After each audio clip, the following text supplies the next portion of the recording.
Welcome to Sounds of Resistance channel. Vladimir Putin's unjust war in Ukraine started to cause big problems for him, his regime and his allies. As of today, we have left behind exactly 7 months of the Russia-Ukraine war, and the point reached is turning into a big nightmare for the Russian Federation, the Putin administration, and the Russian army. Especially in the last weeks of the war, as a result of Ukraine's intimidation strategies and strong raids, the dominance and psychological support of the Russian army was exhausted. The Russian army's lack of manpower to fight in Ukraine forced Putin to make risky moves. Vladimir Putin, in great desperation, declared partial mobilization in the Russian Federation.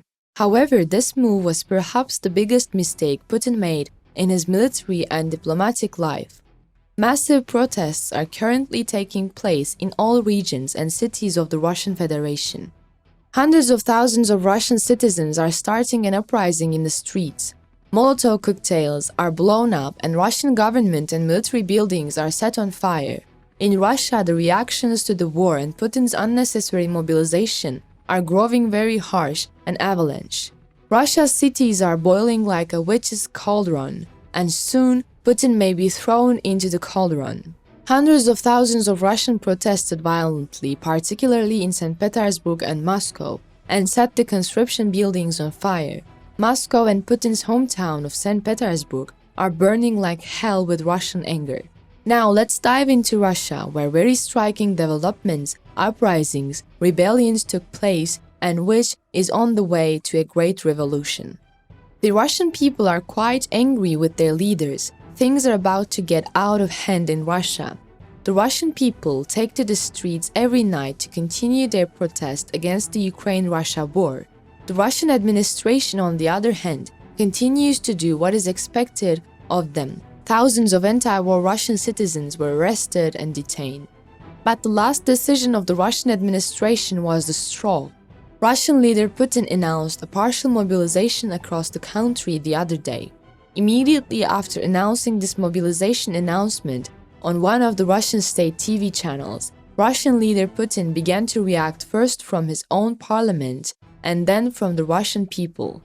Immediately after Vladimir Putin's statement, the announcement of Russian Defense Minister Sergei Shoigu that 300,000 Russian citizens would be recruited into the army mobilized the male population in Russia. On the same day that Shoigu made his striking statements, Russian men had already begun preparations to leave the country. Within a day, Russian airlines announced that they had exhausted all the tickets they had. The same was true for rail transport. Russian leader Putin's declaration of partial mobilization has begun to make Russia hell. Now the Russian people vomited their anger against Putin without fear of being detained. The local people, chanting anti-Putin slogans every day without interruption, are showing the harsh realities of Russia to the world with their banners that read "No to war, no to mobilization," and "Putin, I will not die for you." Angry Russian crowd groups, which the Russian police could not prevent, are increasing their numbers on the streets day by day. And the first address of the flame that turned Russia into hell is a Russian government building located on Belaruskaya Street in the city of Tolyatti.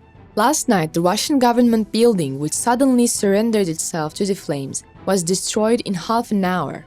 While the fire was barely brought under control, there was no explanation from the Russian administration about the loss of life as a result of the incident. Initial crime scene reports state that Molotov cocktails were used to burn down the government building. This development, which shocked the Kremlin and Putin, increases the possibility of a revolution as a result of a mass uprising in Russia. Russian leader Putin is quite uneasy. This time, Putin is sitting on his toes in the bastion of his empire of oppression. The giant fires that started in Russia last night and spread all over Russia continue to illuminate the country. Attempts to set fire to government buildings in Russia are not only valid for the city of Tolyatti. The city of Lomonosov, located near St. Petersburg, is also among the places that surrendered itself to fires. In Lomonosov, at the same time, a Russian military enlistment office began to catch fire. The fire, which terrified the residents of the city, was extinguished before it spread to the surrounding buildings. The address of the third fire, which took place in the same time zone and again targeted Russian government buildings, is Nizhny Novgorod. A Russian military registration office was also set on fire in this region. Putin and his administration are gradually being asked by the Russian people who are responsible for the approximately 60,000 of Russian soldiers who died in Ukraine-Russia war. Russian leader Vladimir Putin cannot hide the losses in the Russian army by taking the Russian media into his grasp as he used to.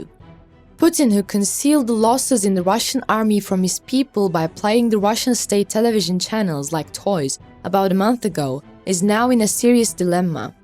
In Russia, which has become the center of mysterious fires, internal rebellions frighten the Russian administration. The life of the government is in danger. A reaction to the Russian leader, who has faced such a great public reaction for a long time, came from abroad.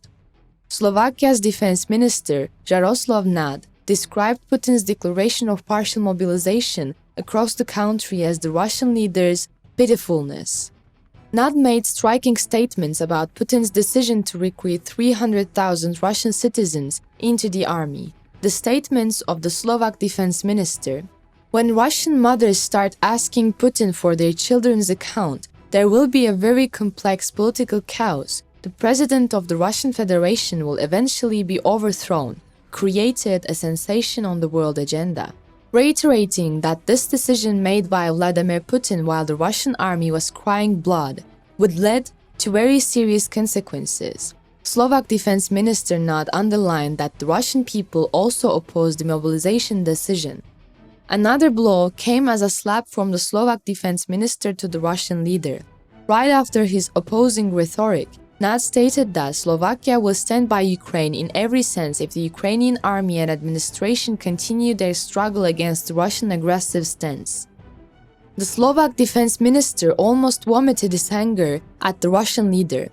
On the other hand, Putin's actions confirm that he has lost both power and options. I believe that the Russians will soon realize this situation more and more and will take steps to prevent them from harming Russia and its people. He emphasized the seriousness of the situation in Russia. While reactions to Putin's mobilization decision continued to come from all over the world, Ukrainian President Zelensky called on Russian citizens to start a struggle with their leaders and protest the mobilization, expressing that the crazy decree of the Kremlin, the decision to send 1 million more soldiers to Ukraine, and the decision to enlist 300,000 Russian citizens into the army for the soldiers to be sent to Ukraine is equivalent to committing suicide, Ukrainian leader Zelensky made striking statements about the Russian army. Zelensky stated that the Russian army has completely collapsed, has withdrawn from the occupation actions, and since they no longer had the strength to fight, he sees the civilian population as their source. Reactions to the Russian leader continue to pour in. Mikhail Kasyanov, the first prime minister who served during Vladimir Putin's presidency, is among those who think that he will bring about the end of the Russian leader. Kasyanov sees Putin's mobilization decision as a step that involves a lot of political risk, stating that the Russian people go out of control after Putin's decisions. Kasyanov predicts that if the Russian administration forces its people to go to war, disasters will occur in Russia.